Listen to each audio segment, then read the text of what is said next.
Did you guys get the handout? Did you get the handout?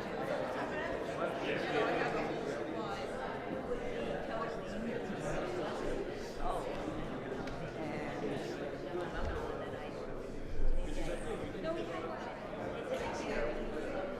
Yeah, maybe give some to the audience. I see Elizabeth Yeah, there. you are spreading horror.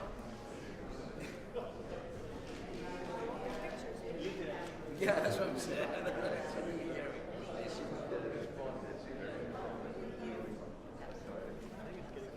Are we?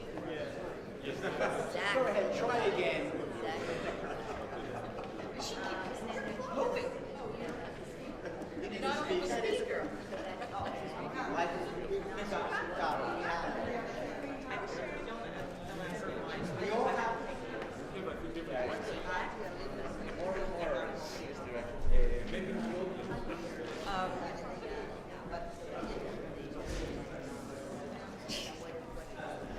Okay, we're going to begin. I'm Suzanne Stewart-Steinberg from the Department of Comparative Literature and Italian Studies here at Brown, and going to introduce the next two speakers. Chiarina Cordela is Professor of German and Director of the Critical Theory Program at Macalester College, as well as Honorary Adjunct Professor at the University of Western Sydney. She's the author of Surplus, Spinoza, Lacan, and as well, Being Time, Bios, Capitalism, and Ontology, both published by SUNY Press. Nathaniel Berman is on the faculty at the Kogut Center here at Brown University, where he's Rahel Varnhagen Professor of International Affairs, Law, and Modern Culture. He also co-directs the Religion and International Project, an interdisciplinary collaboration between the Kogut Center and the Department of Religious Studies. He is currently working on a book about the relationship between aesthetic modernism, early 20th century theology, and international law. Chiarina will start, and her concept is horror. Yes, my concept, or should I say my symptom, is horror. And actually will turn out that it is a symptom, as you will see.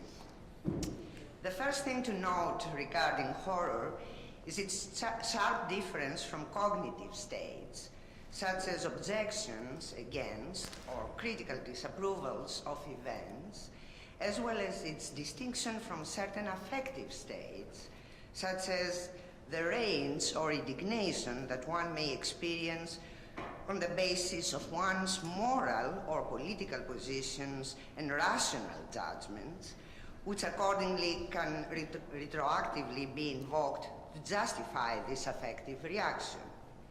To put it bluntly, horror is like the urge to piss. As Talal Asad writes in his On Suicide Bombing, and this is the first citation in your handout. If you don't have a handout, I think Adi still has some extra, if you don't. So, horror is essentially not a matter of interpretation. It requires no discursive effort. Horror does not depend on interpretation. It does not convey meaning. It is a state of being. When the viewer makes a connection between, for instance, the abattoir and the death camp, she has gone some way to mastering horror and begun to develop an ethical judgment. What I want to say is not that horror is natural. Indeed, it is always mediated by sediments and traces that have been inscribed in the body, but that it requires no discursive effort. This is to say, the experience itself of horror is a state of being, a pure sensation, not unlike, say, nausea or the urge to urinate. In fact, it is this status of horror as a bodily sensation that makes it at first appear as intrinsically apolitical. However, whether in the face of a certain event one will find oneself in the state of being of horror, this is something that, far from being a matter of pure sensation, does involve discursive, hence cultural, determination. It is for this reason that Assad eventually raises the question, number 2, why do people in the West react to verbal and visual representations of suicide bombing with professions of horror, whereas this is not the case with people in Islam? The Western horror in the face of representations of suicide bombing is all the more remarkable considering the fact that, as Jacqueline Rose remarks, suicide bombing kills far fewer people than conventional warfare, which by now includes nuclear warfare with its potential of massive, if not total, human destruction. Therefore, Rose continues, the reaction it provokes must reside somewhere other than in the number of the dead. What then, as Assad asks, leads liberal moralists to react to suicide bombings with such horror? Rose response to this question is that the horror would appear to be associated with the fact that the attacker also dies. Evidently, she continues, and that's number 3, dropping cluster bombs from the air is not only less repugnant, it is somehow deemed by Western leaders, at least, to be morally superior. Perhaps then, the revulsion stems partly from the unbearable intimacy shared in their final moments by the suicide bomber and her or his victims. Suicide bombing is an act of passionate identification. You take the enemy with you in a deadly embrace.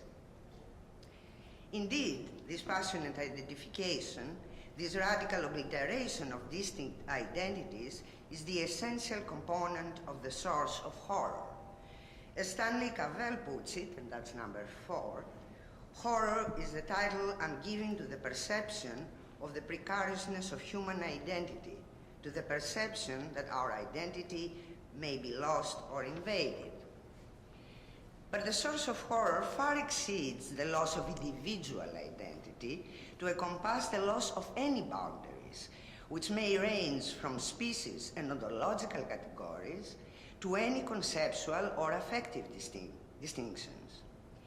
In his memorable commentary on a photograph depicting the ritual punishment of the 100 Pieces, in which a Chinese man is slowly cut up alive, presented in his 1961 work Les Larmes de Rose, Georges Bataille writes, and this is number 5, I have never stopped being obsessed by this image of pain, at once ecstatic and intolerable. What I suddenly saw and what imprisoned me in anguish was the identity of these perfect contraries, divine ecstasy and extreme horror. It is this identity of perfect contraries, a pain that is both intolerable and ecstatic, this loss of boundaries between affective and conceptual categories that causes horror in the West. After all, the loss of subjective identity is only an effect of affective or conceptual eliminations of boundaries. I suggest that the path to tracing horror as a political function passes through the answer to the question, why does this elimination of affective or conceptual boundaries arouse horror in the West and not in some other cultures such as Buddhism or the Islam? To do so, I'll use as my case study suicide bombing. It appears that the West and the Islam concur in their shared view of suicide bombing as sacrifice, something which makes suicide bombing a privileged side where the political and the religious fully overlap. However, this apparent Western Islamic unanimity gets complicated by 2 crucial discursive or cultural factors. The first factor concerns the meaning of sacrifice in the West and the Islam, respectively. The etymology of our term, sacrifice, as a mille Durkheim, I know you say Durkheim here, but I think, I don't know, Emile Durkheim, I would say. As Emile Durkheim reminds us, accounts for its definition as a making sacred, as the Latin origins of the term sacrificium indicate. One may easily be misled to assume that this concept finds its exact equivalent in the Arabic word that, as Assad notes, is used by Palestinians in their references to suicide bombers, as well as to civilians who die in the conflict with Israel, which you see under number 6, shuhada, plural of shahid, which are rendered as martyrdom and martyr respectively. These terms, shuhada and shahid, seem at first to come close to the Christianized sense of the Greek martyr, insofar as the shahid's death entails, as we can read in the Encyclopedia of Islam, that, and that's number 7, God has blessed and bliss is awaiting the martyr, including that all his sins will be forgiven, he will be protected from the torments of the grave, a crown of glory will be placed on his head, etc. Yet, as we shall shortly see, shuhada and shahid lie far from the Christian conception of martyrdom and sacrifice, which, as we shall also see, involve requirements that go far beyond Durkheim's definition of sacrifice. This difference will eventually bring us to the second discursive factor undermining Western Christian and Islamic harmony on the issue of sacrifice, a factor which I will call the Christian sanitation of the aforementioned broad conception of sacrifice as the means for sanctification. Starting with the first factor, what exactly is meant by shuhada and shahid in Islam? Referencing again the Encyclopedia of Islam, and that's number 8, under shahid one means two main types of martyr. The martyrs both in this world and the next, which are battlefield martyrs, and the martyrs in the next world only. The latter category can be grouped under 3 major headings. The first of these headings, persons who die violently or prematurely, is of particular interest as it includes the following 4 groups. A, those murdered while in the service of God. B, those killed for their beliefs. C, those who die through disease or accident. And D, the martyrs of love.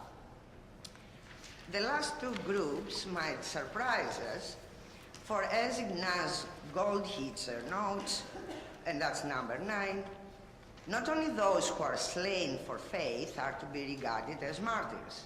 Other causes of death are enumerated, which are mainly calamitous or pathological causes, and have nothing to do with voluntary self-sacrifice for a great cause. He who dies far from his home in a strange country. He who meets his death in falling from a high mountain. He who is torn to pieces by wild beasts, and many more are to be counted in the category of the shuhada.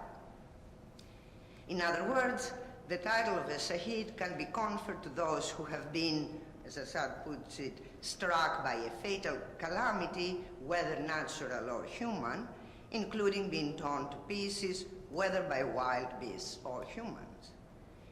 These are not only modes of unintentional death, but of a death in which, as Assad notes, the living body of a human being becomes a mound of dead flesh, with no residue of any distinction between human and animal. These 2 characteristics, unintentional death and reduction to a mass of flesh, set shuhada apart from Christian understandings of martyrdom. Simultaneously, however, these same characteristics are what bring shuhada intimately close to the horrified Western accounts of suicide operations. Assad is not the first one to note that in such representations, number 10, one is presented not just with a sense of death, a sin of death and wounding, but with a confounding of the body's shapes, as it is replaced by precisely a mound of dead flesh, or even an alien thing, a fried mask, something burning like coal, or a limb that is not a natural limb. These being examples from actual representations of suicide operations.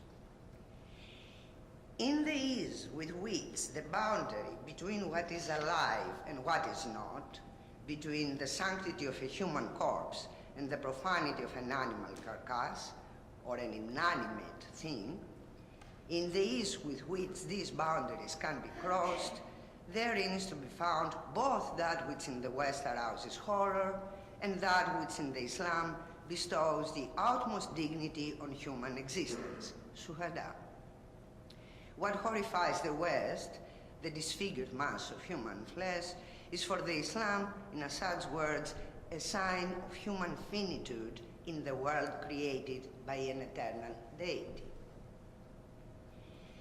As you may have inferred from the excerpt from the Encyclopedia of Islam, the victims of calamities may not be Shaheed in this world, but both groups, the fighters for their faith and the victims of calamities, are Shaheed in the next world. This means that in both cases, as Assad also notes, their mode of death gives them immortality.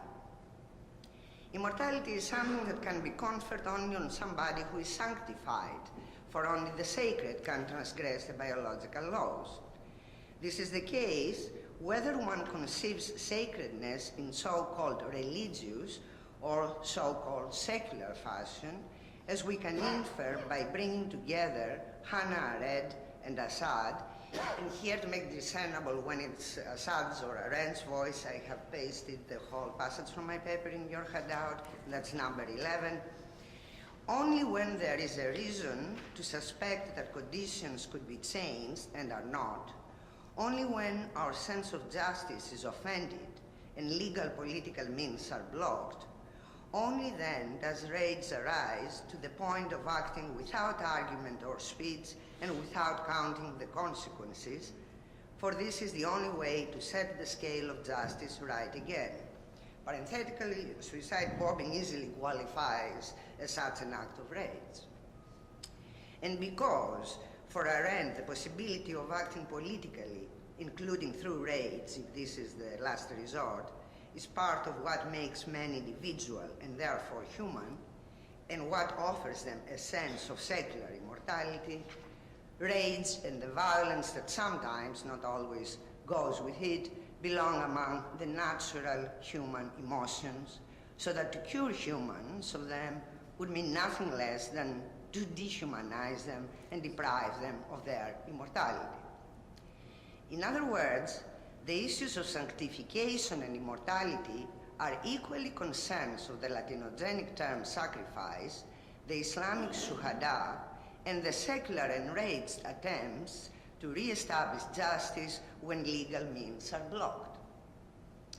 In this regard, therefore, Western sacrifice, whether religious or secular, and Islamic shuhada converge, thereby rendering Durkheim's reference to sanctification or sacredness and their corollary, the yearning for immortality, universal. This, however, does not render universal what constitutes an act of sacrifice or martyrdom. This brings us to the second discursive factor mentioned at the beginning of this essay, what I called the sanitation of religion by Christianity, because of which the apparent concurrence between Islamic shuhada and Western sacrifice and martyrdom is undermined. As we have seen, the central common element in shuhada and the cause of Western horror is the collapse of boundaries, not only between individual identities, but also between humans and animals or things, same and other, subject and object. Interestingly, however, it is precisely in this total collapse of any such boundaries that notable Western theoreticians have located the essence of religion. Turning again to Bataille, an absolute continuum, unmarked by any boundaries, characterizes both the essence of religion and the most primary form of life. In the most archaic societies, there are no such distinctions because of, and that's number 12, a positing of things as subject, so that the virtues of a thing consist in that it is capable of acting, thinking, and speaking just as men do. By definition, the supreme being, such as a spirit, has the highest rank, but all beings line up on a plane of equality, since all are of the same kind, in which immanence and personality are mingled. All can be divine and endowed with an operative power all can speak the language of man.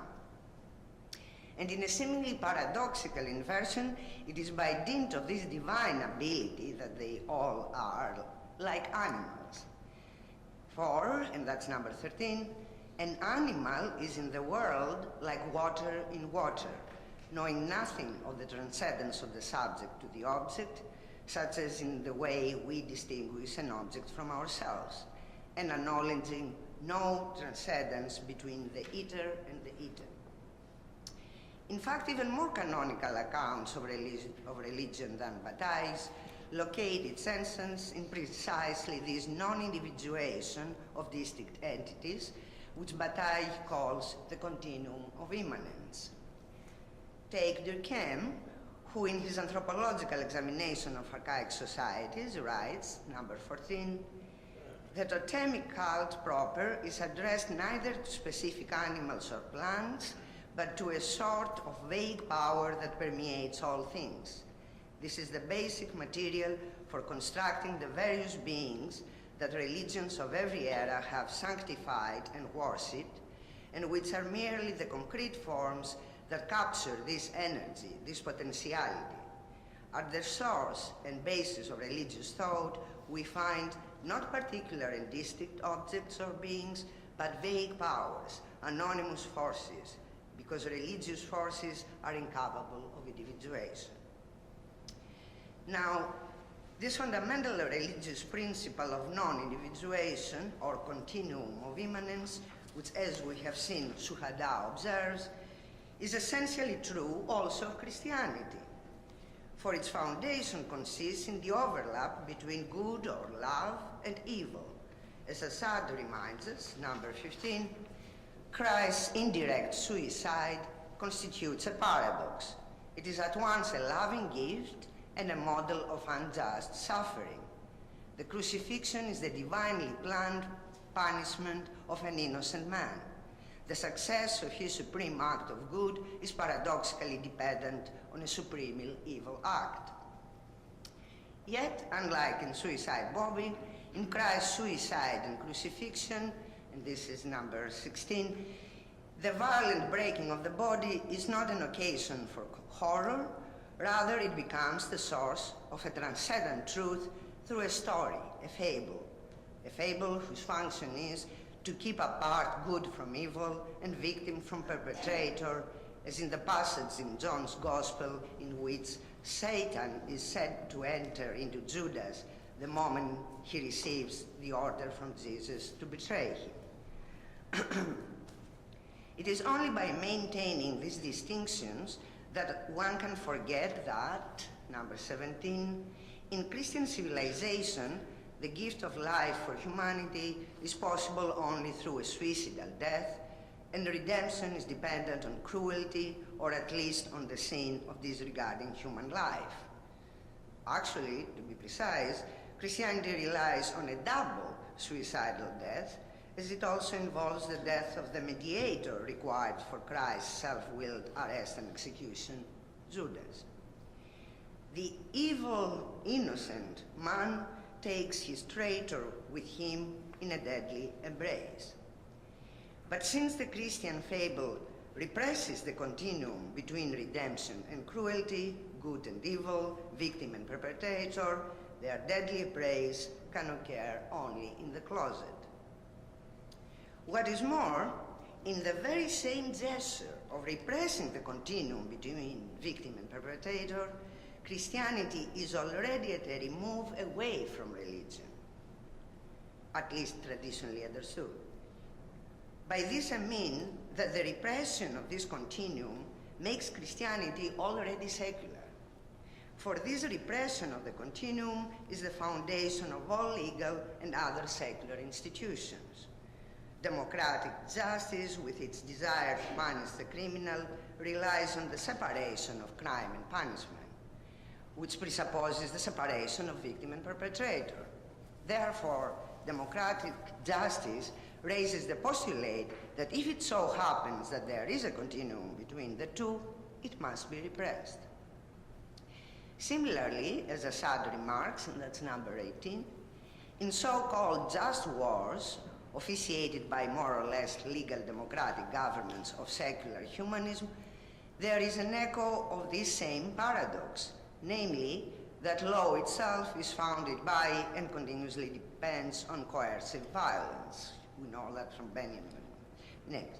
It is this paradox that both Christianity and secular humanism attempt to repress. So it is this paradox that both Christianity and secular humanism attempt to repress, and that suicide bombing threatens to remind us by enacting our own paradox.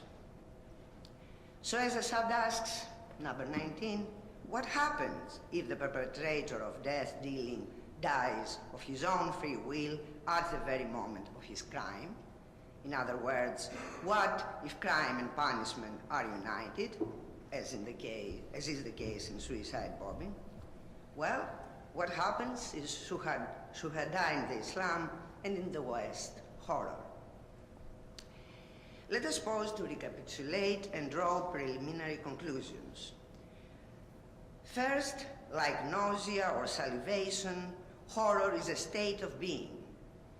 But what triggers it is discursively or culturally determined, so that when presented by the same act or event, a person of Islamic enculturation may experience reverent awe, while the Christian Westerner experiences horror. This difference in cause of states of being is profoundly political, as it results in the fact that Islam's venerable Sayyid is in the West discursively associated with a Christian martyr, while also being stigmatized as a terroristic cause of horror. Second, the religious force, that is the principle of non-individuation or the continuum of immanence, is universal. But whereas the Islam acknowledges it consciously, in Christianity, secularity, it operates only unconsciously, which is why the latter culture depends on the repression of its own religiosity. Third, Christianity, secularity, succeeds in repressing the knowledge of its own religiosity by precisely entering the extra-discursive state of being in horror. In short, horror in the West is a defense mechanism aimed at blocking the return of its own repressed religiosity. Now, as we know from Freud, the repressed is always a signifier, and its return can occur only in the form of another signifier, a code that stands for the first repressed signifier. If we, as Westerners, see suicide bombing as a symptom of the West, that is, as the return of repressed Western religiosity in a coded form, both Western religiosity, the repressed, and suicide bombing, the return of the repressed as a manifest code, have to be taken as signifiers, the second signifying the same thing as the first hidden signifier, but in a coded yet manifest form. The state of being in horror, on the other hand, is non-discursive whatsoever. It's not a signifier. And as such, it blocks the perception of the manifest code as what it is, that is, as a signifier. This is the meaning of Rose's statement, number 20, that suicide bombing is most often considered a peculiarly monstrous, indeed inhuman aberration that cannot or must not be understood. In short, horror is the mechanism that renders the return of the repressed signifier unintelligible, thereby effectively foreclosing it, or rather foreclosing what was supposed to be only repressed. If suicide bombing, and for that matter any act of violence against oneself and or others, is, to put it in Lacanian terms, a passage to the act, to the real, horror is its counterpart reaction, a passage to the real qua pure state of being. And this political function of horror finally reveals its specifically biopolitical function, for biopolitics is marked by the same paradox that characterizes Christianity and the secular democratic state alike.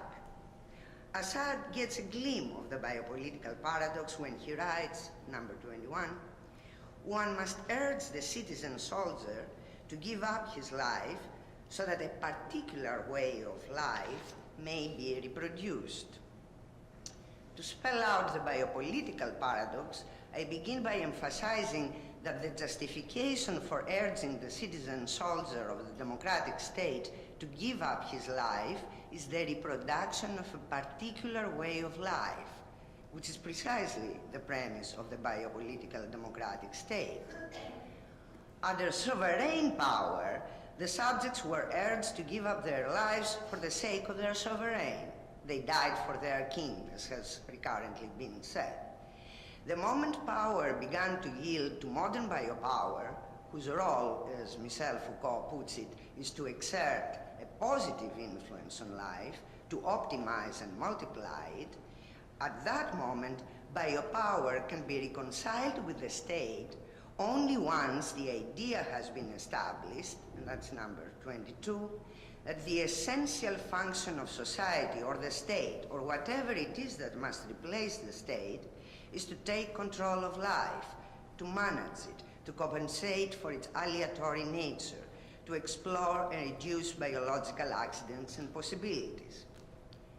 In biopower, power, whether it is called the state or the corporation or whatever, is supposed, at least prima facie, to protect, foster, and improve life.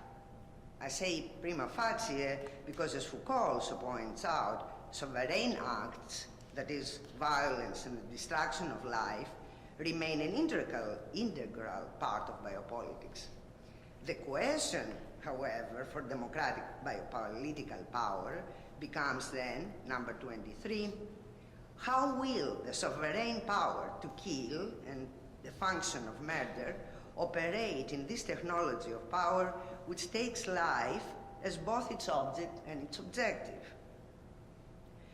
Such sovereign acts can henceforth be justified only if they fulfill the biopolitical criterion, that is, only if they are represented as necessary for the reproduction of a particular way of life, one that is supposed to be better than the life that can and should be discarded.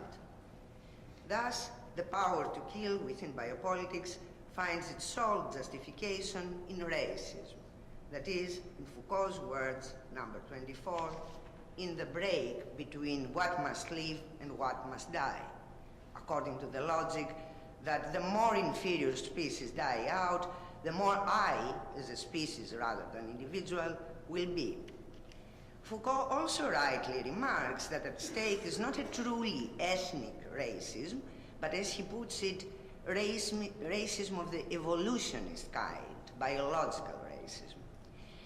Yet, this designation should not be taken literally, as is evident in some examples that he mentions, such as, number 25, the way socialist states of the Soviet Union type deal with the mentally ill, criminals, political adversaries, and so on.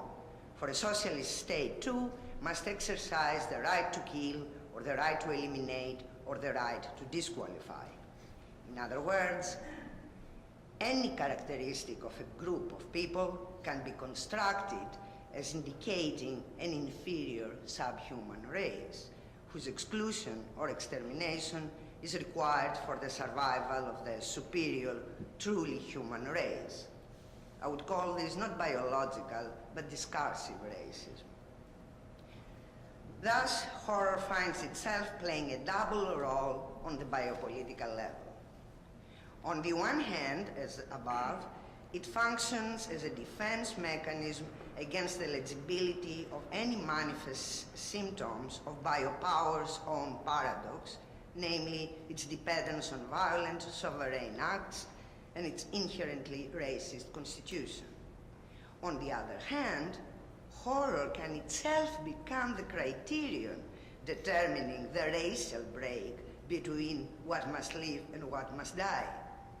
For if I am placed in the state of being in horror by an act of another who not only does not find this act horrifying, but considers it shuhada, this difference can easily be construed as one indicating the presence or absence of humanity in each of the two parties. Recalling Rose's words, which are repeated in your handout, it's number 26, but this time I also add an extra emphasis, the inhuman aberration consists in that which cannot or must not be understood. If you understand the inhuman aberration that puts me in the non-discursive state of being in horror, then you must be inhuman. This leaves two options. You are either superhuman or subhuman. I'll conclude by pointing to two evident questions that remain unaddressed here. First, could an appropriate myth transform the Western experience of suicide bombing so as not to provoke horror, as was the case with Christ? And second, what experiences provoke horror in the Islamic world, and does horror in that case too function as defense mechanism against something that is repressed in the Islamic tradition? Thank you.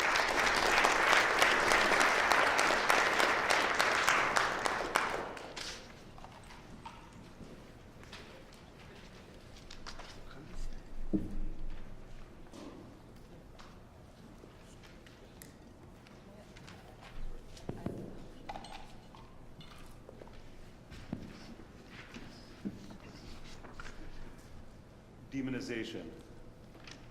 Am I on? Demonization, a journey in 5 parts to the other side. Part 1. The discourse of demonization. In current political debate, it's almost always a winning tactic to accuse your opponent of demonizing the target of their critique. The charge almost always forces the opponent on the defensive. The petulant, I wasn't demonizing, I was just making specific criticisms. Or the childish, I demonize? You're the one who's demonizing.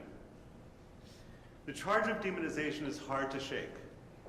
You're caught in an outburst of emotion in the wrong place, like anger or lust in the seminar on logic. The more vehemently you defend against a charge, the more you prove it's right. An excess of emotion can never disprove an excess of emotion. When what might call the demonization of demonization is so strong in our contemporary political discourse, it must be a symptom of something. It's time to rethink it.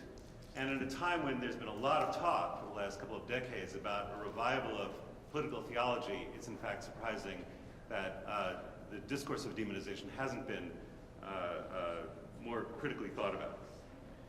People sometimes use a charge of demonization to deflect even the most justified criticisms. During the Balkan Wars of the early 90s, for example, defenders of Serbia often used this to respond to people pointing out that they were committing genocide and all sorts of horrors. Stop demonizing us, I heard them say. We're a Western country. We have cafes, we have concerts, we have museums. And this is a very telling response. By opposing demonization with the claim, we are the same as you, it highlights a very important feature of demonization, that it is a projection of the other as other. And this is very much in line with the traditional Jewish term for the demonic, which is the sitra achra, which literally and simply means the other side. Now, much of what we call theory in the humanities over the past several decades has been very centrally concerned with how to think about otherness and difference. And one could say even that this has been an important strand in modern philosophy generally since, well, maybe the late 18th century. It's no accident that romantic critiques of Enlightenment rationalism have always gone along with a revival of thinking, or poetizing for that matter, about the demonic. And you could extend this probably to every period of critical reflection on rationalist triumphalism. In short, it's high time for a reflection on the demonization of demonization, and surprising that it hasn't happened yet. So here's an obvious fact about the charge of demonization. It's patently theological. It's an obvious fact, but very little noticed by the people who make the charge. Now, it's less obvious what kind of theological charge it is. Is it a secular rationalist charge that the target, who purports to be making a secular argument, is actually making a theological argument? Or, on the contrary, is it a religious theological claim that the target is turning something that should be sacred into something demonic? Is it maybe both, even though they're contradictory? In fact, isn't there always something ambivalent about the discourse of demonization? Part 2, the psychoanalysis of demonization. And so I've now reached a feature of most serious attempts to reflect on the demonic. The demonic is an index of ambivalence. The demon is an icon of ambivalence. And demonization is ambivalence in motion.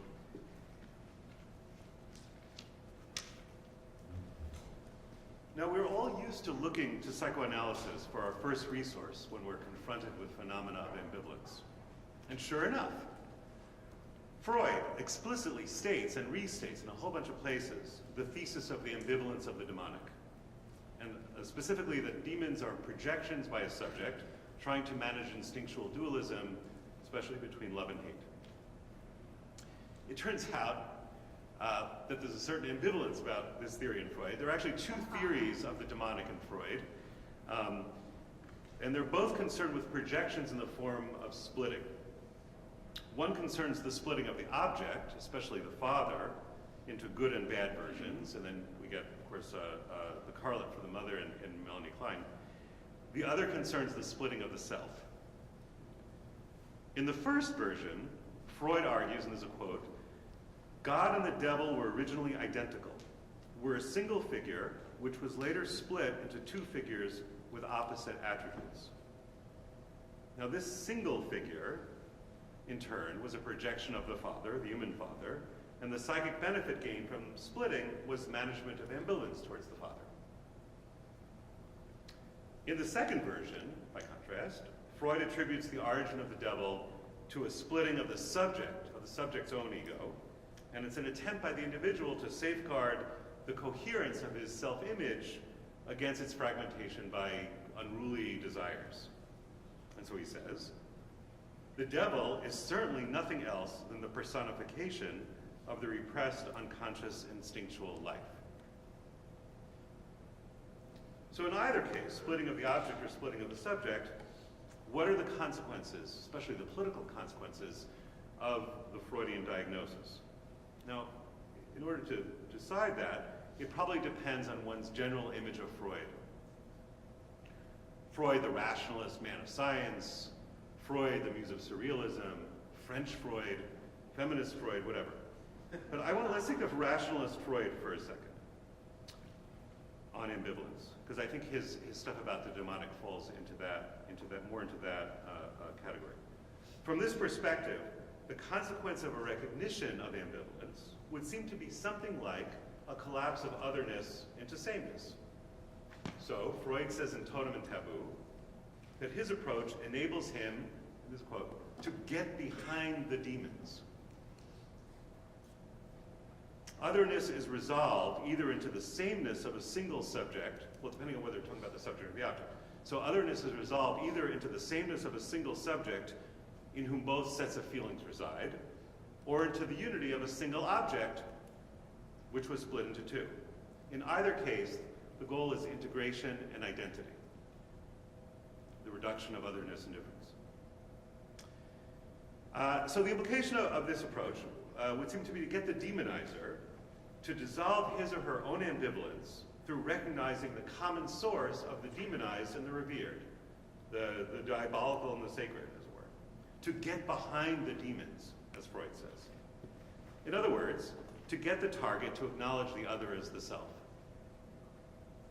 Now this is just a barely more sophisticated version of the unreflective demonization of demonization that's so current in contemporary political discussions, and is just as unable to tarry with difference and otherness. But can one tarry with otherness. And where would one do that? Part 3, the geography of demonization. How does one become a demon? What is it like to be a demon?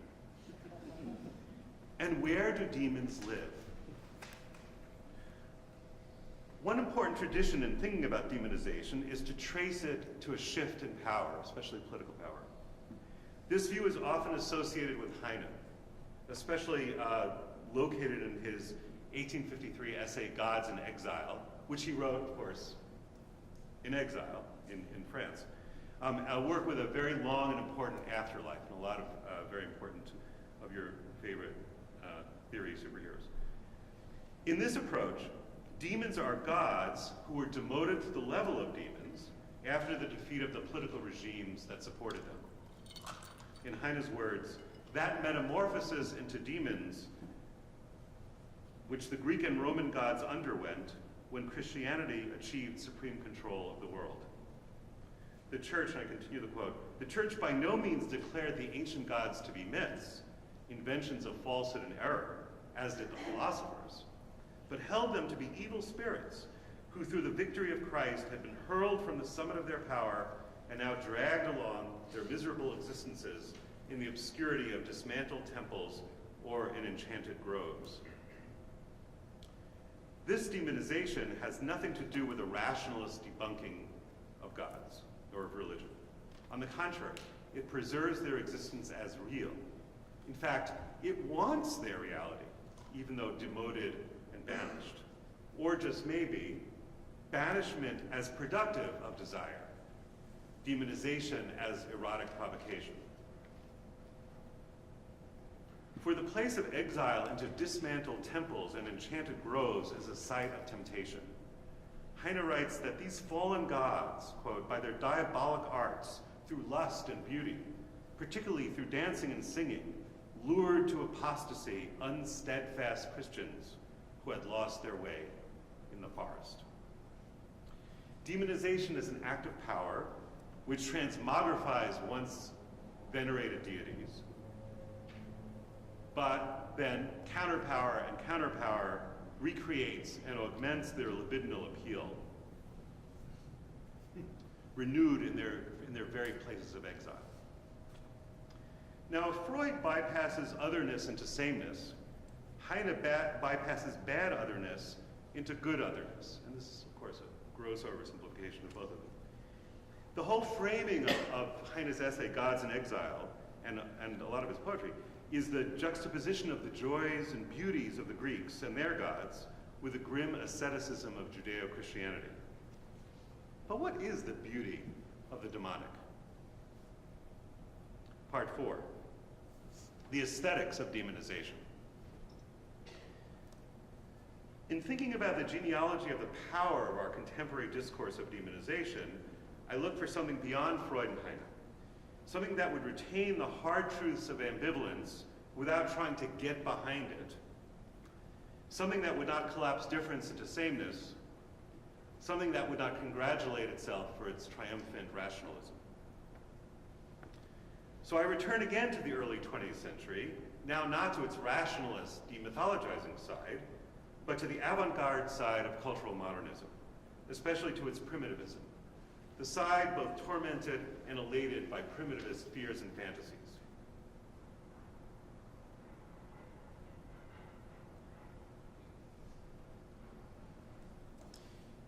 In the visual arts, it's a side of modernism that produced things like Les Demoiselles d'Avignon. So here's Picasso on his notorious first encounter with the African masks. The masks weren't just like any other pieces of sculpture, not at all. They were magic things. They were against everything, against unknown spirits, threatening spirits. I understood. I too am against everything. They all served the same purpose. They were arms to help people no longer be subject to the spirits. If we give form to the spirits, we become independent. Spirits, the unconscious, emotion, they're all the same thing. I understood why I was a painter. Les Demoiselles d'Avignon must have come to me that very day because it was my first exorcism painting. Yes. The inaugural work of modern art as an exorcism. This is one clue to the vast resurgence of the demonic in early 20th century culture. Know that this outburst of Picasso, and we might say to him, Pablo, you're demonizing. This outburst is itself ambivalent, even contradictory. The primitive masks are arms against the spirits, but they also give form to the spirits. And he says if we give form to the spirits, we become independent of them. They also give form to the spirits, the demonic adversary as the impulsion to creativity, but also as the form of creativity. The demonic as the necessary enemy, but also as the mask of the artist. In fact, Picasso claimed that this is what differentiated him, in other words, what made him better than Braque. What impelled him to go on and keep on recreating himself, adopting styles and abandoning styles, while Braque remained a steady and steadfast explorer of Cubism. So here's Picasso on Braque. Exorcisms didn't interest him. He was always at home, chez lui.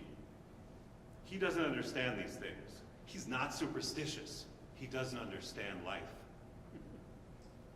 To understand life here is to be superstitious, is to be in relationship to the spirits, the unconscious, the demonic. Now, of course, the so-called primitive as demonic and or as exorcism of the demonic is problematic from all sorts of perspectives. And we're all familiar with these critiques. The trading on racial stereotypes, the cultural expropriation, everything that went along with such things as Picasso's visits to the Musée de l'Homme. And I think everybody's familiar with these critiques. I'm not trying to rehabilitate modernist primitivism here, but learn some things from it, and especially to do a genealogy of the contemporary demonic. Now, racial stereotypes aside, the primitivism of the avant-garde was politically ambivalent. Patricia Layton and others have shown how primitivism played a key role in the anti-colonialism of the left-wing European avant-garde. And this could take a number of forms and not necessarily compatible forms. At times, they proclaimed, and they did this through caricatures and cartoons and manifestos and all sorts of things, at times they proclaimed that it was the colonialists who were the real primitives due to their brutality. At other times, and this is the exact opposite thing, through valorizing the fantasized primitive vitality of colonized peoples against the ossified dead culture of bourgeois Europe. Now, what about the irony of this avant-garde demonization? So Picasso's self-proclaimed embrace of what he calls superstition, his continual affirmation and simultaneous affirmations and denials of his relationship to primitivism. His famous thing where he says, "L'art nègre connaît pas." That sort of that playing with it. For Picasso, and this harkens back maybe to some of the discussions in earlier sessions, the primitive acts as a fetish, as his fetish, both affirming and denying, playing, praising, and beating up on, back and forth. In the face of this ironic fetishism, let's get serious. Can we get beyond fetishism? And so, what could be more serious than part 5? The theology of demonization. The last part of this journey to the dark side returns to a puzzle I raised at the outset. The persistence of the power of the clearly theological discourse of demonization. So having arrived with the left-wing avant-garde squarely in early 20th century cultural radicalism, I want to move to the key linkage of primitivism and the demonic in theology itself, and specifically in the early work of Paul Tillich. Now, Tillich is somewhat forgotten today. It has become somewhat disreputable in advanced thought. Sometimes seen as a relic of mid-century pluralism, the sort of nummy of theology. But I think that's something of an injustice. His early work, basically before he moved to America, the place of Latinization of everything, his early work was really situated squarely in the cultural and intellectual upheavals of the early 20th century. His early work provides something of a link, of a missing link among some of those different genres, mediums, and discourses. And above all, for my purposes, the early Tillich is important for providing a missing link between the theological idea of the demonic and avant-garde art, including but not limited to modernist primitivism. In fact, Tillich's first public discourse, his first public speech was in 1919, right after World War I, and it was about the relationship between expressionism, and especially the use of horror in expressionism, and theology. And it's really a theme that he never really left, I think, in many ways. And now, just for a couple of minutes, you'll have to indulge me in a wee bit of theological language, even though I know it's very unseemly in this kind of setting. So, if you will, please entertain the demon of theology just for a moment. So for Tillich, the demonic is closely associated with the divine, and is sometimes even indistinguishable from the divine in its deepest dimension. The demonic is for Tillich, in fact, a sort of flooding of the divine into the world, or to shift metaphors, a volcanic eruption of the divine into the world. Tillich views fundamental reality as consisting of a union of two facets, depth and form, abyss and foundation. And there's a play on the German Abgrund and Grund. Particular beings and the inexhaustible abyss that both makes them possible and yet also makes them finite. The possibility of the demonic comes from the possibility, the inevitable possibility, that these two dimensions can become dissociated. The paradoxical phrase that Tillich uses to define the demonic is a quote, "the form-destroying eruption of the creative abyss of things." I'm sure it sounds better in German, but I'll say it again. The form-destroying eruption of the creative abyss of things. That is the demonic for Tillich. What he calls demonization is the way in which a perverse unification of the abyss with some particular form or person or institution, which then takes itself for the absolute. So this dimension of his thought, for people familiar with a little religious history, this dimension of his thought is a kind of latter-day Gnosticism. Very, very close to the kind of thing you might find in texts like the Apocryphon of John.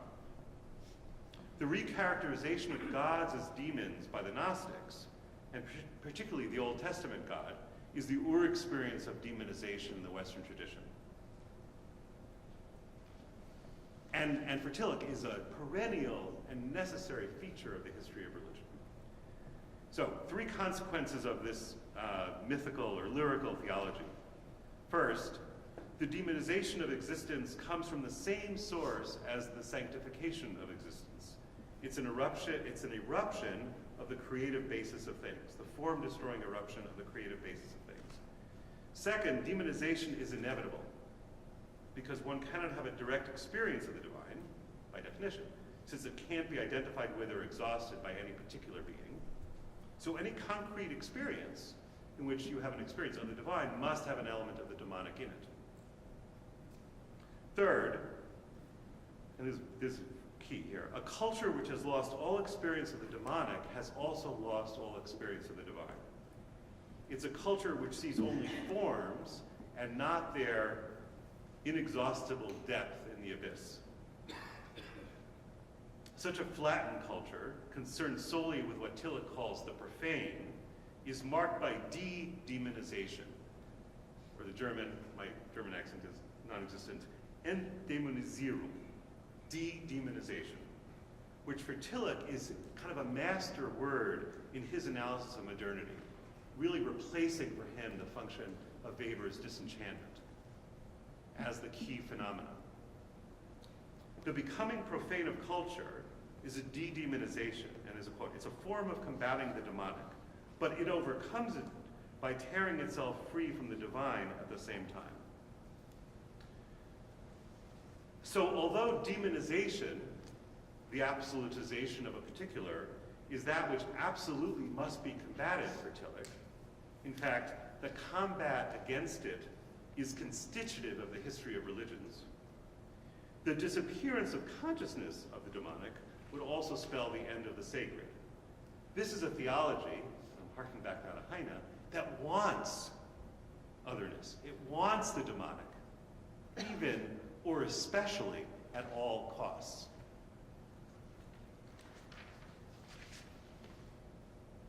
And it's precisely this service which the form-disturbing element in the avant-garde art of the early 20th century renders for Tillich, including both art, inflected by primitivist fantasies, or art that uses horror as an expressionism in certain well-known forms of art in the last couple of decades. This kind of art is characterized, as he says, by religious content which bursts open form, aspiring to form, this paradox being for most people incomprehensible and scandalous. And what he calls in this quote, religious is what he calls in other places demonic, and it's no accident that you can sometimes just replace the words to get a later essay or an earlier essay by him. Avant-garde art impels us to look into the depths of reality, below any surface, and any beautification of the surface, and any organic unity. And this directly should be responsive to the Freudian idea of splitting, the Heine's idea of the beauty of the demonic, and so forth. And he associates this explicitly with a psychoanalytic journey to the unconscious. So Tillich gives us a sort of a theology of the avant-garde, celebrating it precisely for its service in its struggle against de-demonization. Even though you can also find in him sort of the unpleasant side of modernist primitivism, the racial stuff. So I'm hurtling to the end of my journey through the dark side. What's a political upshot of any of this? Well, one idea would be it's a politics of risk, in which it's hard a priori to distinguish the demonic from its other. And it's not surprising that this is a common problem that was faced by a whole range of avant-garde thinkers of the early 20th century. Bataille certainly comes to mind, and many of whom failed the test. Pound comes to mind. The word risk appears again and again in Tillich's political writings, and may account for his later affinity with existentialism. It's the risk of embracing otherness and difference in the very strong form, and it's one of the forms that we have most available in the Western tradition, at least, of preserving demonization and preserving the constant need for combating it, wanting its seductive power and being beset by its terrors. So I've offered a number of different possible paths here in my own combat against de-demonization, of confronting it. There's the psychoanalytic, perhaps getting behind the demons or struggling heroically to do that. Or maybe struggling empirically to do that. There's the aesthetic, the expropriation, the preservation, the wrestling with the fetishization in that ambivalent sense of the demonic. And there's the tragic existentialism of theological confrontation with the demonic, the recognizing that sometimes it's not always easy to tell the difference between God and the devil. It's sort of a menu of stances. Not sure which one of those might appeal to you, but if I put on the table the possibility for you to confront the demonic, to revive some critical thinking about the demonic, that would be enough for me, and the devil take the hindmost. Thank you.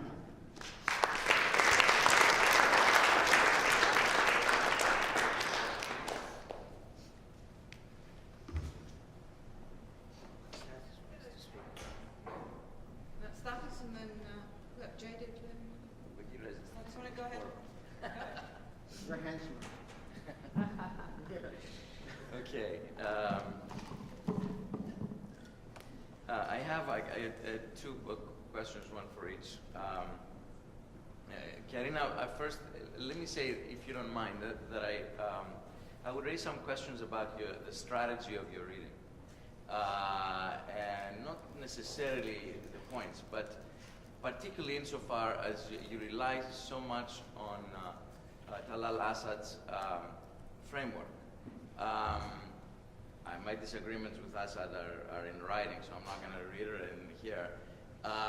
But it leads you into two things that are, I think, an issue. One is that suicide bombing becomes the key to the argument. It doesn't have to be, it's a choice, but the question, hence the question of strategy. And suicide bombing, all very, very narrowly through Assad, restricted to obviously what have relatively recently been done in the name of Islam in various contexts.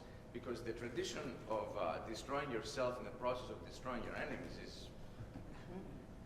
is about as ancient as any action against an enemy of any kind. So that is something that would require some elaboration. The more important problem, which is a theoretical problem, is inevitably adopting Assad's associations and distinctions. For example, he's a clear distinction between East and West, and he's a clear association between Christianity and secularity, both of which are contestable to say the least. They're certainly not self-evident by any means. So what happens here is you have, for example, quotation 19 and 21, which are Assad's words. Did you say 19 or 20? 19.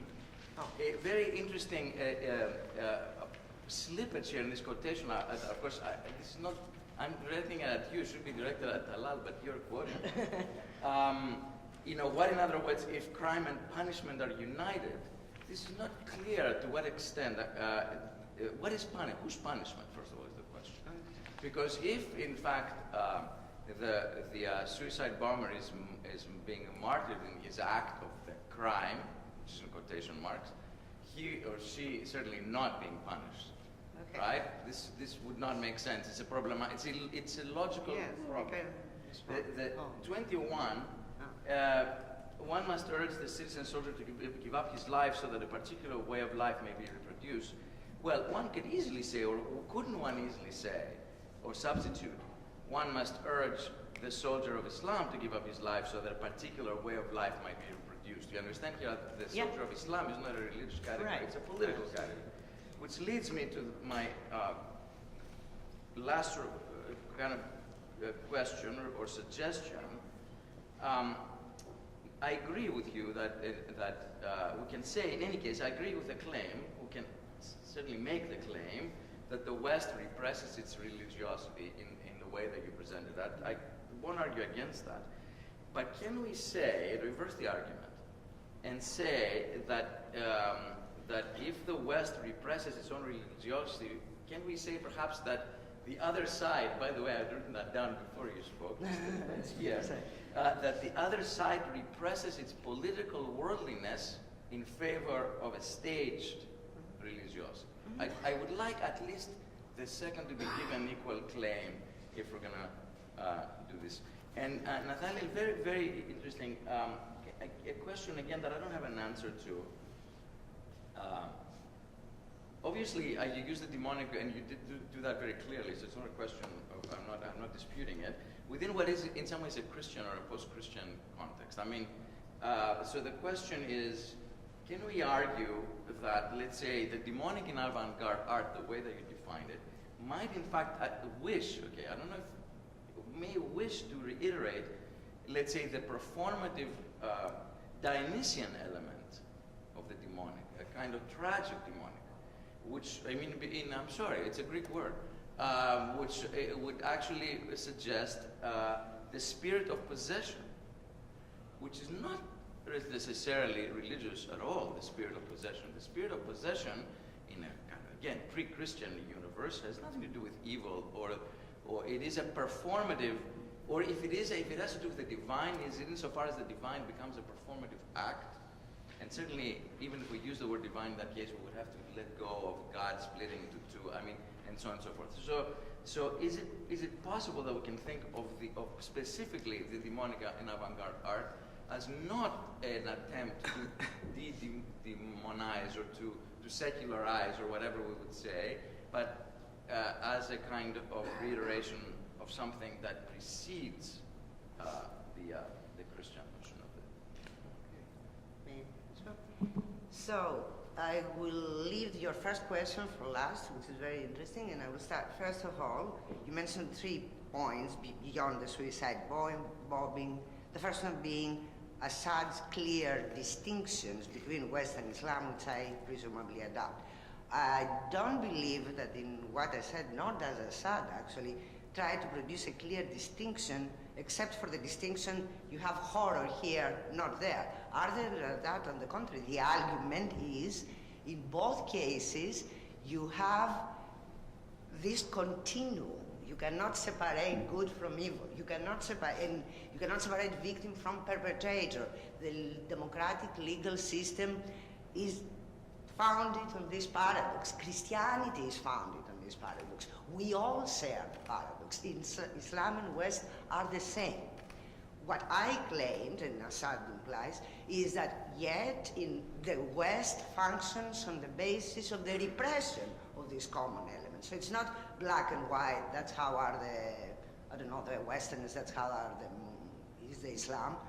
It's the same structure. It's a different relation to this structure. So that's my first point. It's not a matter of clear distinctions. On the contrary, it's a common basis to which each culture relates differently. Now, then I go to your second point regarding the passage 19, when she says in this, in parentheses, because I was talking about that with others too, keep in mind, I know you may be thinking about other texts by Assad. I personally cannot read anything by Assad except that particular text. So, in case you're having other associations about Assad's logic. So, in this passage 19, what is the punishment? Because you ask what punishment? He's talking in the on section 19. I say the punishment. He is talking in the democratic legal system. If you indeed had the separation between the victim and the perpetrator, the punishment would be, if it's an eye for an eye, the execution, let's say, of the perpetrator. Well, it happens at that moment because he's being killed. Okay, that's what he means when he say the crime and the punishment are united. He means at that moment, what would be the punishment has already happened because the perpetrator does it out of his own free will. So that's the meaning of the punishment. Then regarding passage 21, you said, couldn't one say that it's exact, that one could say one must urge the citizen, whatever, of the Islam to give up his life so that a particular way of life may be reproduced. Exactly, it shows, that's my point. Far from claiming that there is a clear distinction, the argument that I'm producing is they have exactly the same structures. The logic of the democracy is the logic of Islam, it's the logic of Christianity. It's a matter of how one relates. So what does one need to acknowledge consciously and what needs to be repressed? Of course, the Islam does that, but the Islam has absolutely no problem to acknowledge that in order to have the better way of life, I have to kill. Biopolitics doesn't acknowledge it. That's the difference. Why are you? It's not true. But what is not true? That biopolitics doesn't acknowledge it? It's not true that I mean, all nationalist discourses acknowledge the same notion of sacrifice for your country or whatever. They acknowledge it and they put it out there. It's a totally different. So what you are claiming is that the biopolitical discourse and the discourse of sovereignty are the same. That's what you are claiming. Islam uses discourse of sovereignty in a sense. It's a rhetoric, doesn't need biopolitical kind of justification. You don't agree with that? I don't agree with that distinction, but we can talk about it later. Yeah. Nathaniel, do you want to answer? Sure. I've got a long list of Okay, so I'll answer very quickly. Whether it's the other things are pre-Christian. So, a couple things. First of all, I'm trying to do a genealogy of the way in which demonization is used in current political debate, right? And I want to see about what it's symptomatic of in terms of what's permissible or not permissible, what comes into political debate, whether this kind of the experience of demonization is an acceptable or in fact could be a salutary, honest way of discussing things, right? Now, the demonic has lots of different sources in the Western tradition, or any tradition, really, right? I mean, what does the demons say when Christ asks them his name? Oh, my name is Legion, for we are many. So this is all true of the demonic. It has all these different sources. Any genealogy will try to see all the different strands that are going into it. So I wouldn't say, to say, well, the avant-garde demonic has this or that source. It obviously is a legacy of all of them. Somebody like Heine does something of that, trying to get behind Judaism and Christianity to something else. But what drops out is that experience of otherness, of that, in a way, it's trying to heal Western culture of Judaism and Christianity, whereas I think that it's an important feature of human experience, is that hard experience of otherness, that I think that the discourse of the demonic is helpful for thinking about. I think that's part of what marks that hard use of, or hard isn't the wrong word, but that sharp, acute use of horror and primitivism in the avant-garde, which makes it different than the way it's used in the preceding decades, is it's trying to maintain that sense without dissolving it, without trying to get behind it, as Freud says. I think Jay was the next, and then after that it would be Andreas, Etienne, and Aki. So I'm sure I really just want to continue Stathis' question. So the bit of his you didn't answer, right, is as we watch all those old war movies, old war movies, and you take a hand grenade and you jump into the battle and you kill all the soldiers, and it's heroic. It's not the least bit horrific. Therefore, that suicide bombing is normally heroic. So why are certain suicide bombings thought horrific? And I think there are two conditions. One is that the enemy, those killed, are perfectly innocent. Perfectly innocent. Second, when people kill perfectly innocent other people, there's a recognition that there are no boundaries. So we are horrified by the loss of innocent lives and the idea that innocence is no protection, that there is a rage and an anger which is without boundary. And I think that's the source of the horror, not that the person who does it dies. That's that heroic. was the point, that there are no boundaries. Exactly, that was the argument. That there are Yeah, no boundaries. but like, for example, it's between innocent it's and a guilty. different, it's a different notion of what it means to be without boundaries. Has nothing to do with the identity of the perpetrator and the victim. Nothing to do with it. But don't you imply that the victim is innocent? It's absolutely innocent, you say. By dint of the perpetrator is killing the innocent, doesn't he become guilty according to this logic? So to say there is no distinction between perpetrator and victim is another way of saying there is no distinction between guilt and innocence. No. If you kill perfectly innocent people, you're guilty. Yeah, that's what I'm saying. And at that moment, that's the point. In the death. logic of Suhada, you're not guilty. You're simply one with the other. In the Christian logic, what you're saying is replicating the distinction, exactly what Stathis was talking about, which is exactly what I'm not talking about. It's not about a distinction between either, Islam and West, nor any other categories that could be distinguished by a boundary, including what is horrifying. What I'm arguing is exactly what you just said. What is horrifying is that even the distinction between innocence and guilt collapses. As I said, any conceptual, any affect, why would innocence and guilt escape what I call any conceptual category? They don't collapse at all. The fact that they die together doesn't mean that the distinctions collapse. Dying together, all sorts of different people can die together, the innocent and the guilty. That's not a collapse of the distinction. What we are arguing, and I understand entirely is you are saying, I am going to meaning you, I am going to maintain the distinction as it is maintained in democratic logic, in Christian logic, and so on. And the point is precisely that this is a particular logic, which is the democratic, Christian, and what have you. And the argument is about another logic in which there would be a continuum, which according to Bataille and to Durkheim and whatever, constitutes religious logic. Religious pre-Christian. First of all, there may be different logics, but your argument was that the joining together produced the horror, and that I'm denying.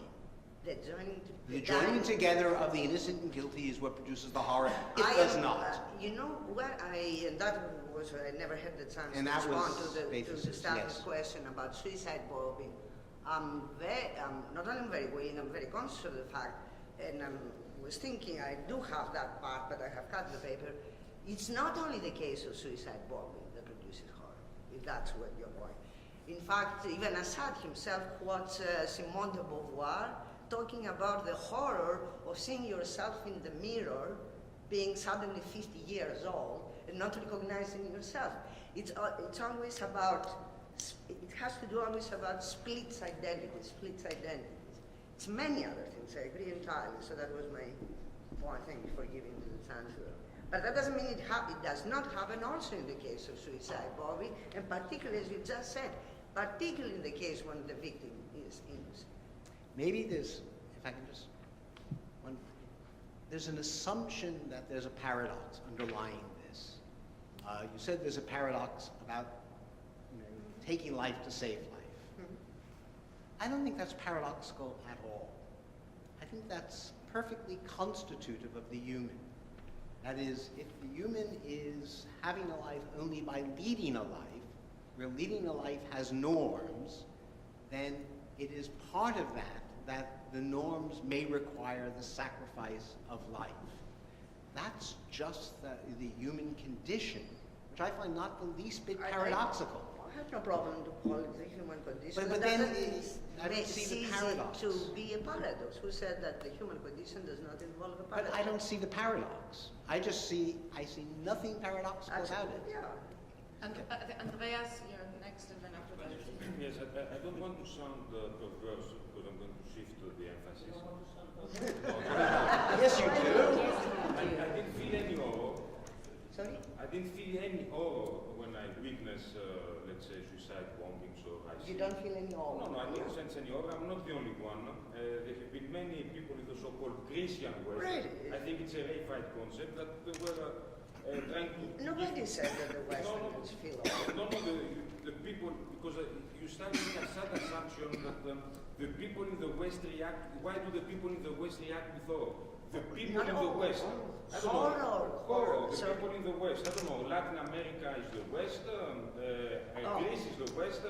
That's a very good one. I will give you an example. There is a boat in September the 11th that travels from Piraeus to a Greek island, and there are Greeks and US citizens. And the witness on the screen, the attack on and there is a football game at the same moment. So the Greeks want to change the channel and the US citizens become very upset. Because they say this is a crime, and the Greeks sit in the boat, in the ship, and they say, no, we want to watch the game. Right. Completely different, no horror, probably later on the discussion. So the idea that these events generated a horror to the people of the West, I think it's a mythical, reified notion. Okay. I remember even articles in Le Monde Diplomatique that they didn't express any horror, and they said this is the punishment of the repressed. I remember Zizek's book, The Return to the Real, so many students read it. So the horror, maybe some Christian nationalists, conservatives, or imperialists, or whatever. Now I will begin to disagree. That's why I quoted the passage where he says explicitly the moralist, liberal, whatever was it. It's a mainstream, I agree entirely. I don't feel horror either. I can easily imagine the Greeks not feeling horror. Like, it's about a mainstream liberal moralizing position which dominates a lot of the media, and Zizek is not the representative of the Very mainstream. mediatic, very representative. But I'm not No. sure, but the problem is that if you take this position, then you have to shift your argument about the repressed Christianity, because then it will be the repressed of some groups, of some ideologies, of some. So it cannot. Yeah, no, you're absolutely right. Then it changes the whole shift of your argument. It has to be. You're absolutely right. It is about the. It is about the certain mainstream discourse. You're absolutely right, because I agree entirely. It doesn't apply. I know many people who die in the experience, horror including me. Now to Nathaniel, interesting talk, but I could do the same, exactly write the same paper with you instead of demonization about barbarism. The barbarian in ancient Greek, then in Middle Ages, and says I'm against debarbarization because the barbarian is the other. So let's keep a barbarism in our language, or about dehumanization, I can say the other, because the other is the dehumanized. But so my question is that are you reducing any criticism of the discourse and the political effects of demonization to an impossibility, because it will be a negation of the otherness, will be a flatness of the real? I can have a critique of demonization in relation to political effects. I would say what concerns me about demonization is that when you demonize your political opponent, you allow a kind of distractiveness that might be even so a very prudential, realistic argument that has nothing to do with concerns about eliminating the other, or not recognizing the other. Because from Kant in Levinas, from your demons to the barbarians, I can call the other whatever name I want. Then it becomes an empty signifier, and it becomes very undifferentiated. The question is that we need to look at what context this demonization appears, what are the effects, who are using them, what are the implications. I don't see otherwise what did we learn about demonization if it's just a name for the other that we need to respect and to recognize in this unmediated way. Do you want to respond?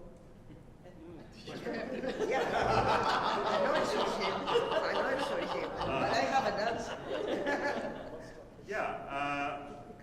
Right, sure.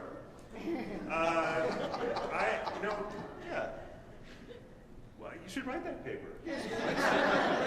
That would be terrific. Okay, let me say two other things. First of all, I think it's, I think it's a certain kind of unlocking.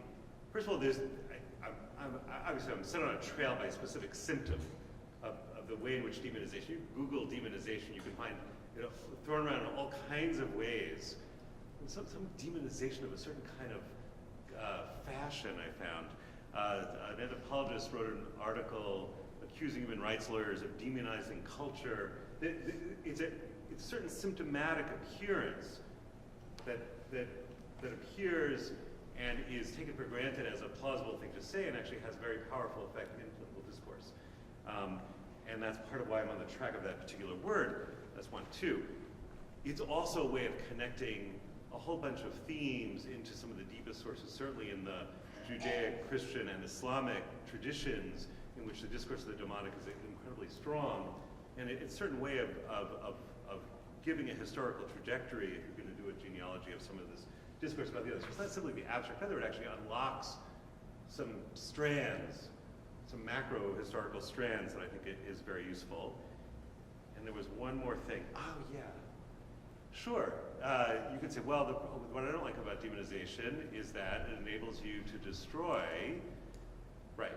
Well, that assumes, of course, that the charge is correct. First of all, you're assuming the charge is correct, right? Rather than a counter in a rhetorical polemic.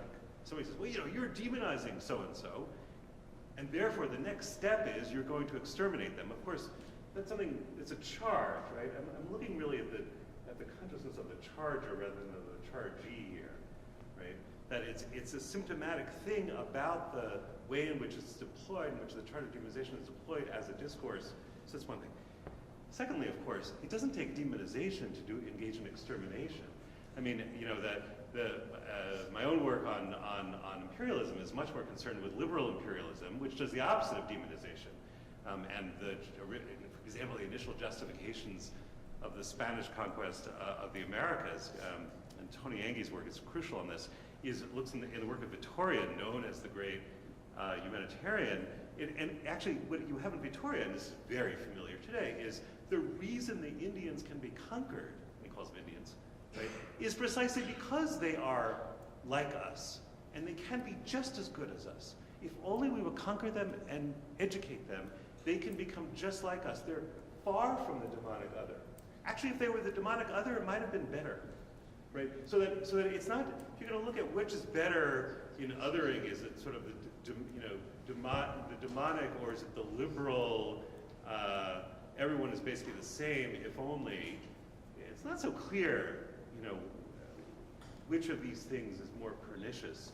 And I think they both need to be critically reflected on in their uses in a number of different contexts. Again? Yes. May I borrow a mic? I'm not sure I can shout.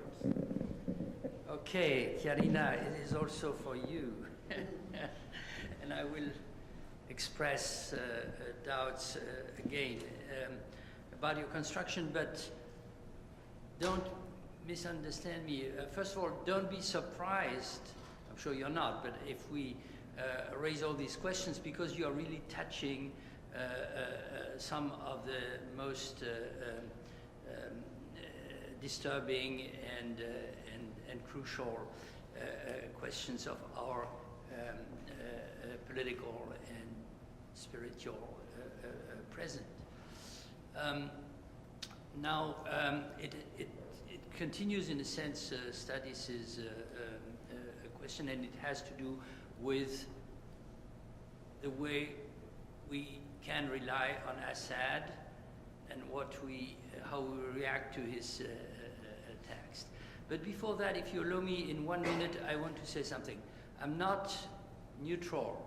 I'm not innocent, but I'm not neutral in that discussion. Neither of us is, but especially for the following reason, which is that I was involved, like others, in discussions, controversies, polemics, in a sense, with friends and colleagues from the Arab world or the Islamic world around the issue of the meaning, effects of the suicide bombings in Palestine, specifically in Palestine.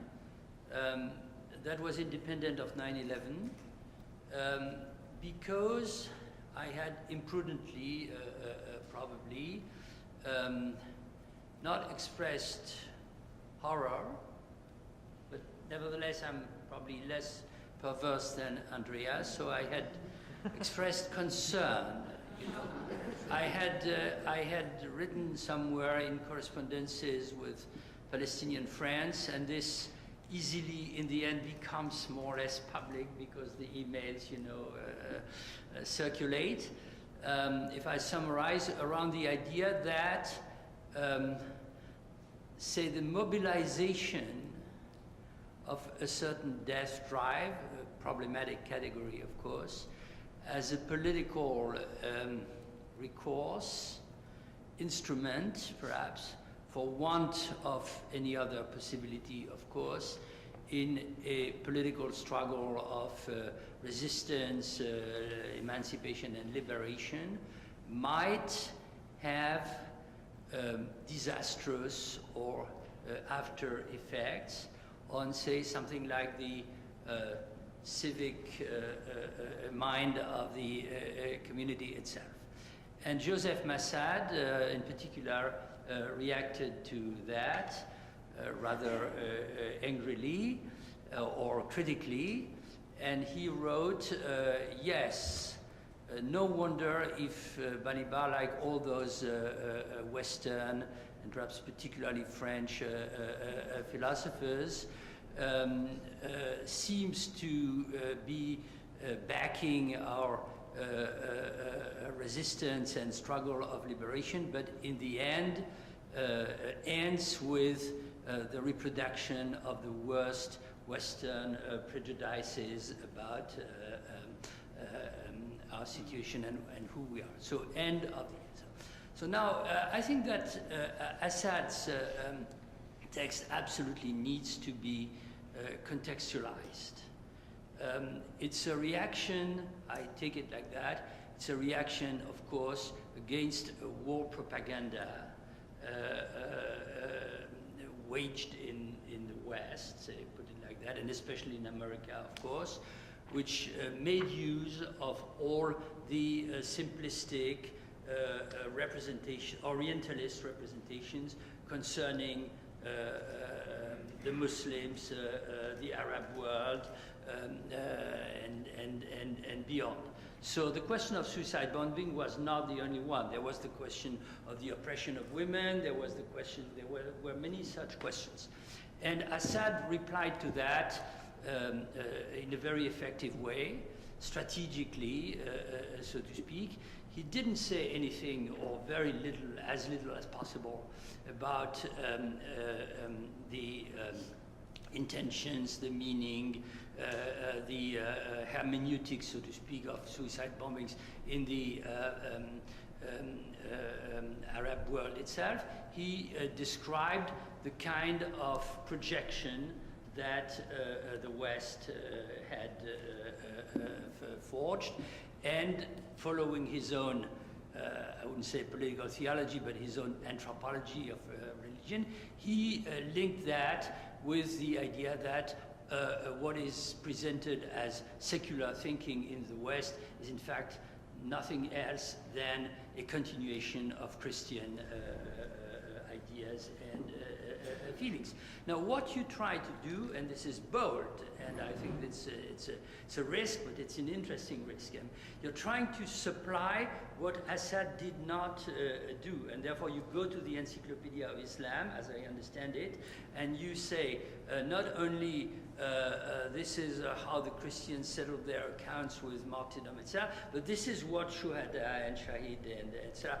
means in Islam. I have doubts about that for the following reason. I'm not sure, let's put it mildly, I'm not sure that there exists something like Islam, no more than there is something like Christianity. I tend to believe that there are, okay, if I bring the category monotheism, this will be also problematic, of course, but in fact there are problems which are common to both sides. Of course, they have different ways of distributing, say, the antinomian dimension of religious thinking, which certainly has to do with the undiscernibility or the close association of crime and punishment, etc. And on the other side, of course, some sort of rational, I wouldn't say secular, very often juridical point of view on these questions. Paradoxically, Assad, who explains that what we call secularism in the West, and that is profoundly Christian, himself defends a presentation of Islam that is extremely secular, not to say secularist, because it's based on one variety of Islam that is profoundly juridical, and I would say materialist and terrestrial. But there are other brands, and for example, in France, Farhad Koroskavar, who is Iranian, wrote a book on the same subject, in which from a Shiite point of view, if you like, the antinomian dimension was, on the contrary, very strongly emphasized. So all this is crucial, but it's also very difficult to, I believe, have these dualistic categories. Excuse me, You mean after all that I don't have the equal amount of time? No, you don't have equal amounts, completely unequal. No, but maybe we can take the rest of the questions together and hold off on your answer, because really in the interest of time, we have like 5 minutes left. So I think Akhil, if you could ask yours, and then who was it? Yes, David, and then Adi and Federico. Just ask them quickly, and keep them short. Okay, Federico. This is to you, Karina. You know, I think my sympathies are with Stathis on this, but here may be the underlying difficulty that you need to address. In that quotation that from Talal Asad about crime and punishment being united, see, the thing about punishment is that it's essentially a forensic notion, right? So if there is self-punishment, one has to step back and take a detached view of oneself and treat. Who's the one now? The spectator of the situation? Yes, you're spectating yourself, right? So you have to take a detached view of yourself, right? If it's self-punishment. But that's not what is going on at all. So I'm trying to follow you. See, here are the steps of the thinking, which supports what? Punishment is a forensic notion. Yeah. So if one is punishing oneself, which one is, if one is stepping back and looking at oneself as an object of forensic. So you don't need the spectator. You are talking about, let's say, the suicide bomber. You're spectating yourself because Yes. you're punishing yourself, Okay. right? So that kind of detachment on yourself just isn't the phenomenology of the person who's making the sacrifice or whatever it is. So really, that's the difficulty. That's the heart of the difficulty. It's a forensic notion. Self-forensics is not what is going on. I mean, it's just, the phenomenology it's completely unconvincing. That's what's going on. That's why Shuhada has nothing to do with the Christian conception of sacrifice. That's what I'm getting to. Exactly. It's a totally different attitude that, among other things, I'm sorry I mentioned. involves what you just said. I'm sorry I mentioned sacrifice. Let me put it this way. It sounds to me as if the suicide bomber is through and through an agent. He's not a spectator. Whatever it is, you don't say this, if you don't like the idea that the agency is the agency of sacrifice, find another word for it. It just seems to me unconvincing that the phenomenology of the person doing this is one of stepping back and looking at himself or herself. It's just not it just doesn't seem the right way to understand what's going on, even if you don't understand it. But this thing, I'm stepping away from myself, as you yourself said, presupposes a forensic notion of precisely the type that is supposed to be the Western democratic notion of forensics. And the point is that here the logic is different. Here meaning in the Islam. So it seems it's different insofar as precisely it does not split the good from evil, the perpetrator from the victim, and so on. But wait, Isn't that the point? so it now sounds as if sacrifice doesn't mean sacrifice and punishment doesn't mean punishment. Maybe we just need to say, put subscripts there or something. I mean, you know, you can't change the meanings of the terms and present a paradox of this kind. I mean, I didn't change the meaning of the terms. What I'm saying is I tried in that paper to show the difference between the Western meaning of the terms and the Islamic, but all the questions presuppose the Western meaning. All the questions I've received presuppose the Western meaning. It's as if it were impossible to look at it from that perspective, that's why I quoted Bataille and Durkheim, talking about the continuum of immanence, which is also why, unlike what you said at the end, Assad may, in your interpretation, represent, or mine, I don't care, represent a secular Islam. What I represented was not at all a secular Islam. That's why I also quoted Western theories of religion, which precisely talk about this continuum of immanence or non-individuation. This is even the canonical Western assumption of what religion is, and this claims Assad is the logic of Islam, a very religious Islam, because religion means the continuum of immanence, which Christianity and democracy do not have. They have forensics, which is why it's impossible to conceive But it sounds awfully as if the non-Western meaning of punishment is the same as what he was saying was the meaning of sacrifice, in which case you're not disagreeing with each other, but you just substituting the terms. Can you repeat what you're referring to? What did you say? I don't understand the You connection. give up your life for a way of life. For a better way of life, yes. But precisely, except I agree entirely. What I said is that, however, how it is justified, in its case, it's different. The one uses biopolitical logic, the other uses a logic of sovereignty. That is to say, even if you say, I don't want to the better life, or a particular life, might be the life of, we have all to be sacrificed, I don't know, or kill ourselves or whatever, for God, like some of the Shahids do that. You cannot say that within biopolitics. It has to claim that it protects life, it maximizes, it multiplies it. Islam doesn't need to use this logic. Okay, we're going to have, go ahead, ask your question quickly, and Adi. So I was trying to think of another example of self-sacrifice that was tying the religious, not implicated in what you're calling this Western Christian tradition. That's also an example of demonization. I was thinking of the self-immolation of the Vietnamese monk, right, 63, where, he puts himself on fire explicitly in a call for solidarity.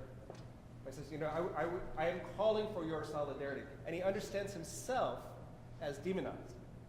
And the act is meant to demonize the regime, right? So that, here it's a problem of recognizing the sort of the political alienation, the social alienation, but also the spiritual one. I mean, the Buddhist monk is saying, I'm going to break the cycle of suffering by sacrificing myself in this act, not because and understanding that it's also political. So right? does it also involve I'm a kind of continuum? Because you said, I'm going to break this cycle, which right, but is it's not a continuum that affirms imminence. It's actually trying to break that cycle of imminence that is part of the interesting. tradition. So it presupposes the immanence, and you're trying to break it. Well, the Buddhists say life is suffering, right? And I'm going to engage in this ultimate act of suffering, understanding myself as demonizing, and inverting that demonization. And also understanding that's horrific. Yeah. Adi, you want to go ahead and ask the last question? Yeah. Nathaniel, I would like to Microphone. try to help you answer Andreas. No, Nathaniel. nobody wants to help me. Why? I'm sorry. But this requires some help from you. Why demonization is not like barbarization? To the extent that the other side of the demon is not a human being, but some kind of divine. And about this, you said very little. What is elevated to the status of the sacred or the divine when you demonize? Also in political terms, when you're picking the term demonization as opposed to barbarization, in the contemporary context, there is a huge difference, because precisely you're using a theological concept, and the issue now is, like, part of my argument is that the secular thought is religious, which I find a very political argument, even though I don't believe that even came across. The very point was the reason secular is religious. So, and I think this is insanely political. Yeah. But isn't there not You wanted us to say that? No, but isn't there not a difference between demonization and the demonic? Because it seems to me, because your question was asking what is there on the other side of the demonic. What is on the other side of demonization? Wouldn't even know whether there is something there, right? There's what? If there is a demon on the other side, but there must be something that is. If the demon is the sitra achra, is the other side, what is the other side of the other side? Is it us, the same subject, and then it's like the barbarian. Right. But if in this us there is hidden some divine element, then it's a different story, which you haven't told. But that was Tillett's point.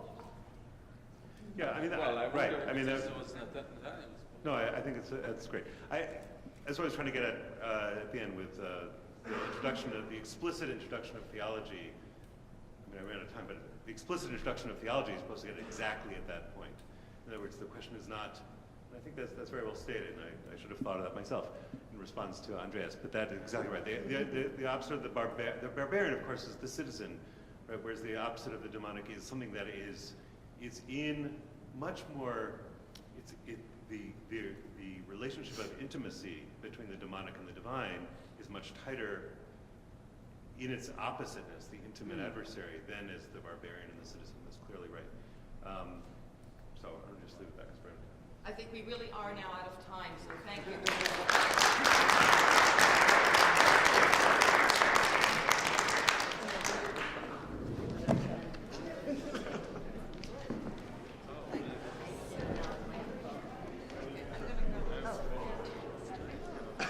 Yeah, I know.